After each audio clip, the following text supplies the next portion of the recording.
Il y a une question qu'on se pose toujours, c'est est-ce que c'est l'alimentation ou le sport qui va primer?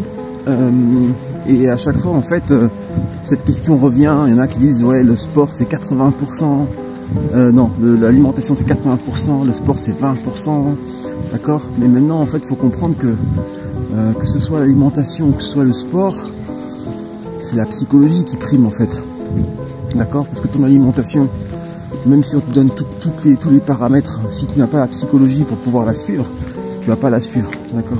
Et pour les entraînements, c'est la même chose. Pour s'entraîner correctement et pour pouvoir faire les choses correctement et pour pouvoir réellement progresser, il va falloir avoir une psychologie qui te permette d'être dans un mood qui va te faire avancer correctement.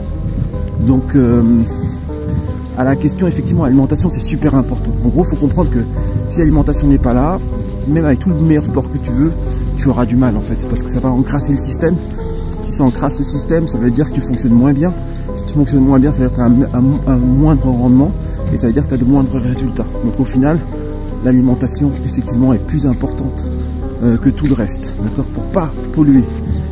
Maintenant, il faut comprendre que si tu la prends toute seule, elle pourra pas être efficiente parce que tu n'auras pas la psychologie. Il te faut en fait être ancré dans la réalité, ancré dans l'action pour pouvoir développer la psychologie qui va te permettre de maintenir le truc. Et la psychologie, c'est pas l'alimentation seule, c'est le sport peut apporter la psychologie. Donc le sport est plus important qu'on ne pense. Le 80-20, il est faux.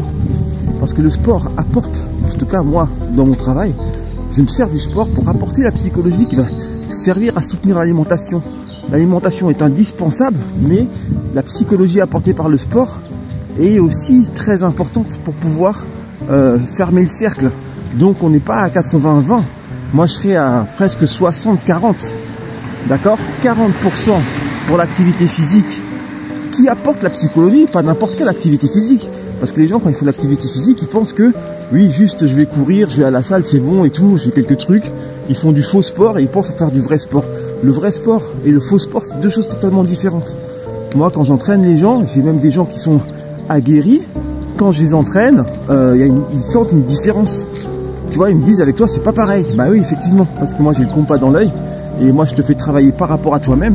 Et donc, tu vas vraiment aller là où il faut pour pouvoir progresser. Et il va falloir que tu développes la bonne mentalité pour pouvoir progresser.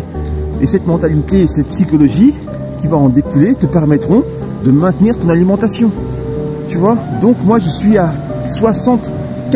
60% pour l'alimentation, les 10% étant parce que s'il n'y a pas l'alimentation, même avec le bon sport, ça ne marchera pas. Mais par contre, s'il n'y a pas la psychologie du sport pour maintenir l'alimentation, ça ne marchera pas non plus. Donc le sport est bien à 40, voire 45. Ok?